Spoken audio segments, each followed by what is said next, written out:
Hello friend, आपका फिर से बहुत बहुत स्वागत है।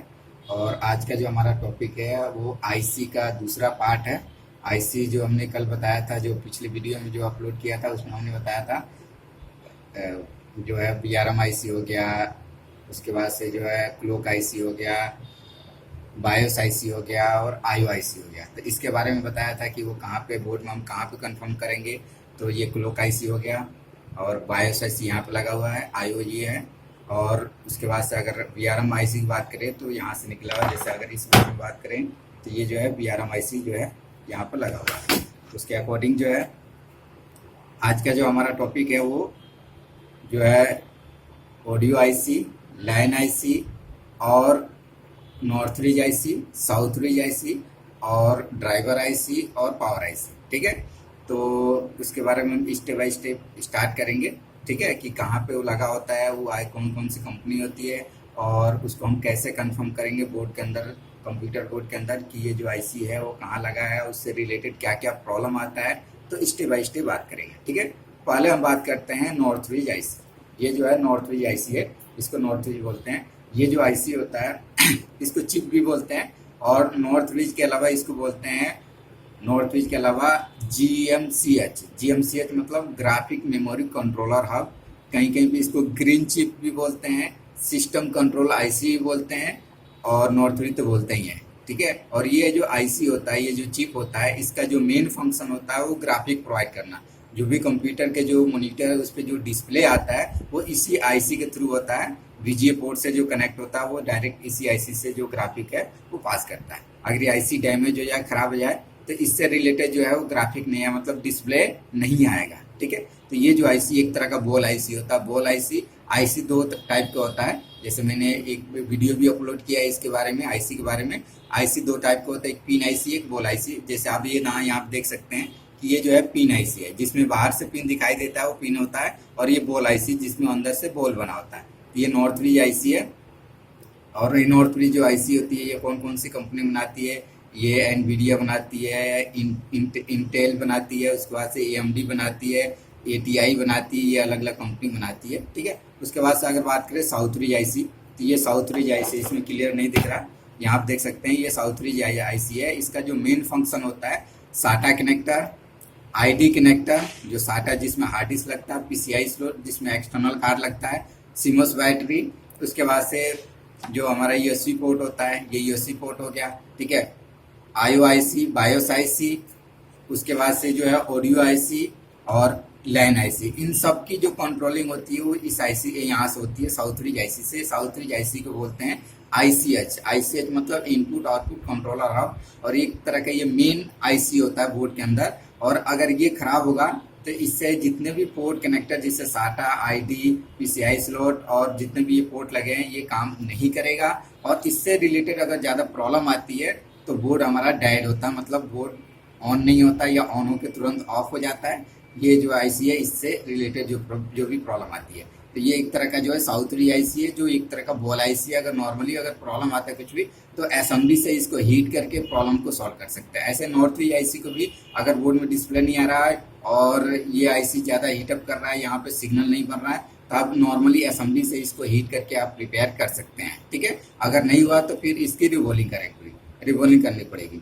ये साउथ रीज आईसी है। तो अभी हमने बताया कि साउथ रीज जो है इन सबसे कनेक्ट होता है। इस बोर्ड में भी साउथ रीज, और इसके पास एक आरटीसी क्रिस्टल लगा होता है, जो यहाँ आप देख सकते हैं, आरटीसी क्रिस्टल जो रियल टाइम क्लॉक, ये जो डेट और टाइम को अपडेट करने का काम करता है। ये अगर क्रिस्टल भी खराब हो जाता है तभी भी हमारा कंप्यूटर ऑन नहीं होता है। आप डायरेक्ट क्रिस्टल से ऑन करके देखेंगे तो कंप्यूटर ऑन हो रहा है, मगर डायरेक्ट पैनल से ऑन करने पर ऑन नहीं हो रहा है। और क्रिस्टल से ऑन हो रहा है तो क्रिस्टल को चेंज करेंगे। अगर क्रिस्टल को चेंज करने से भी प्रॉब्लम सॉल्व नहीं हो रहा है तो ये प्रॉब्लम जो है वो साउथ रीज आईसी की है। ठीक है, उसके बाद से जो अगला जो आईसी है हमारा, जो ऑडियो आईसी है, यहाँ पर आप देख सकते हैं। ऑडियो आईसी का पहचानने का तरीका सब बहुत ही सिंपल है। ये जो है इस एक कोने पे लगा होता है। जैसे ये पीसीआई स्लॉट आप देख सकते हैं, पीसीआई स्लॉट इसी के बगल में कोने पे लगा होता है। और ये जो है अलग अलग कंपनी बनाती है, जैसे यहाँ लिखा है वाया, वाया हो गया, रियल टेक हो गया, सी मीडिया हो गया, सिग्मा टेल हो गया, एडी हो गया, ये सब कंपनियां बनाती है। 90% जो है रियल टेक कंपनी जो है ऑडियो आईसी बनाती है। और यहाँ पे बहुत सारे कैपेसिटर भी लगे होते हैं और ये एक कोने में लगा होता है। इस आईसी को ऑन होने के लिए 5 वोल्ट और 3.3 की सप्लाई चाहिए होती है, और ऑन होने के बाद जो है ऑडियो पोर्ट को ऑडियो सिग्नल प्रोवाइड करने का काम करता है। और ये जो है किसी भी बोर्ड में आप अगर देखते हैं, चाहे वो लैपटॉप बोर्ड हो या डेस्कटॉप बोर्ड में, ये 48 पिन का होता है, मतलब 48 पिन का ही होता है, और इस कोने पे ही फिक्स होता है बिल्कुल। हर एक बोर्ड के अंदर जो है इस कोने पे मिलेगा। जैसे अगर हम इस बोर्ड में बात करें तो इसमें भी आप देखिए कि ये जो है रियलटेक कंपनी की आईसी है, और इसमें जो है ये 48 पिन का है, और ये बिल्कुल ये साइड के कोने पे है, और ये ऑडियो सिग्नल प्रोवाइड करने का काम करता है। अगर ये आईसी डैमेज हो जाए तो ऑडियो हमारा साउंड नहीं आएगा, ठीक है। अगर साउंड नहीं आ रहा है तो सबसे पहले हमें ड्राइवर विंडो चेक करना होता है। अगर ड्राइवर विंडो सब कुछ सही है फिर भी साउंड नहीं आ रहा, तब जाके हम ऑडियो आईसी को चेक करते हैं, ठीक है। तो आगे चल के मैं इसके बारे में पूरी ट्रेसिंग बताऊंगा, ऑडियो आईसी और जितने बोर्ड के अंदर जो भी आईसी और कनेक्टर पोर्ट लगे हैं कि वो कैसे उसको ट्रेस करेंगे और प्रॉब्लम को हम कैसे सॉल्व करेंगे। फिलहाल जो हमारा ये ऑडियो आईसी है जो ऑडियो सिग्नल प्रोवाइड करने का काम करता है, साइड बिल्कुल एक कोने में लगा होता है। उसके बाद से जो है अगला जो आईसी है वो लैन आईसी। अब लैन आईसी कैसे होता है? लैन आईसी भी 48 पिन का या 128 पिन का होता है। पुराने बोर्ड में 128 पिन का आता था, मगर आजकल के बोर्ड में जो है 48 पिन का ही आता है। और सबसे सिंपल है इस आईसी को पहचानने का तरीका यह है कि ये जो ऑडियो आईसी होगा इसी के बगल में होता है, और इसके पास में एक 25 मेगाहर्ट्ज का क्रिस्टल लगा होता है। जैसे ये देखिए, ये जो क्रिस्टल है ये 25 मेगापिक्सल का क्रिस्टल होता है, और ये जो है इस आईसी के पास ही होता है, मतलब लाइन आईसी जो होती है इसी के पास होता है। इस आईसी को ऑन होने के लिए एटीएफ कनेक्टर से डायरेक्ट जो है इस पे 5 वोल्ट या 3.3 सप्लाई आता है, और आने के बाद जो है ये लाइन पोर्ट के लिए लाइन सिग्नल प्रोवाइड करने का काम करता है, ठीक है। और ये बहुत ही सिंपल है, इसके पास ये क्रिस्टल मिलेगा ही मिलेगा, 25 मेगाहर्ट्ज का क्रिस्टल।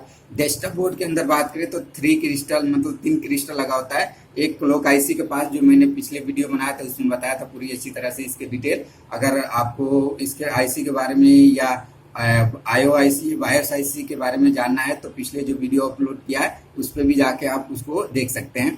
तो ये एक यहाँ पे क्रिस्टल होता है, ये क्लॉक आईसी के पास, एक साउथ ब्रिज के पास आरटीसी क्रिस्टल होता है, और एक क्रिस्टल जो होता है वो लाइन आईसी के पास। तो लाइन आईसी के पास जो होता है वो 25 मेगाहर्ट्ज होता है, और ये साउथ ब्रिज के पास जो है इसका जो है 32.76 किलोहर्ट्ज का होता है, और क्लॉक के पास 14.31 का क्रिस्टल लगा होता है। अगर इस बोर्ड में बात करें तो लाइन आईसी जो है वो कहाँ पे है, तो आप देख सकते हैं यहाँ पे ये जो लाइन आईसी 48 पिन का है, और इसके बगल में जो है ये क्रिस्टल लगा है, 48 पिन का क्रिस्टल लगा हुआ है, ठीक है। सॉरी 25 मेगा पिक्सल का क्रिस्टल लगा हुआ है। तो किसी भी बोर्ड में जो है ऑडियो बिल्कुल कोने में होगा, और जो लाइन आईसी होगा उसके पास एक क्रिस्टल होगा जिसकी वैल्यू 25 मेगापिक्सल का क्रिस्टल होगा, ठीक है। तो ये बोर्ड से हम क्लियर कर सकते हैं कि हमारे बोर्ड में जो भी है वो आईसी कौन कौन सी आईसी है। उसके अलावा जो है इसमें ड्राइवर आईसी भी होता है। ड्राइवर आईसी जैसे रैम स्लॉट को सिग्नल प्रोवाइड करने के लिए एक तरह का ड्राइवर आईसी होता है। इसको ऑन होने के लिए 5 वोल्ट की सप्लाई चाहिए होती है जो डायरेक्ट एटीएक्स कनेक्टर से इसको मिलता है। फिर इस मॉसफेट जो लगे होते हैं इसको गेट को एनेबल करने के लिए लगा होता है। इसको बोलते हैं ड्राइवर आईसी या रैम आईसी बोलते हैं। और एक और होता है इस बोर्ड में पावर आईसी जो 14 पिन का होता है। ये देखिए आप 14 पिन का जो है ये एक तरह का पावर आईसी होता है। जो भी ये मॉसफेट लगे हैं इनको गेट को एनेबल करने के लिए या मॉसफेट के ड्रेन को सप्लाई देने के लिए ये आईसी यूज होता है। इस आईसी को ऑन होने के लिए 12 वोल्ट 3.3 या 5 वोल्ट की रिक्वायरमेंट होती है जो एटीएक्स कनेक्टर से डायरेक्ट एसएमपीएस से मिलता है। फिर इन गेट को और मॉसफेट के ड्रेन को सप्लाई देता है। ऐसे ही अगर इस बोर्ड में देखें तो इसमें भी आपको ड्राइवर आईसी मिलेगा। जैसे आप यहाँ देख सकते हैं ड्राइवर आईसी है, ये भी ड्राइवर आईसी। बोर्ड में बहुत सारे ड्राइवर आईसी होता है। ये 14 पिन का जो है पावर आईसी है जो इस बोर्ड में लगा होता है, ठीक है। तो आई होप कि आपको ये वीडियो अच्छा लगा होगा। अगर आपको ये वीडियो अच्छा लगा होगा तो लाइक शेयर और सब्सक्राइब जरूर करें। और आने वाले जो मैं अगला जो वीडियो बनाऊंगा उसके बारे में कि बोर्ड में अलग अलग टाइप के सेक्शन होते हैं और किस सेक्शन से रिलेटेड कौन कौन से प्रॉब्लम आता है और उस प्रॉब्लम को हम स्टेप बाय स्टेप कैसे सॉल्व करेंगे उसकी पूरी डिटेल से हम वीडियो बनाएंगे। और ऐसे ही लाइक शेयर सब्सक्राइब करते रहिए। ओके, धन्यवाद। आपका दिन शुभ।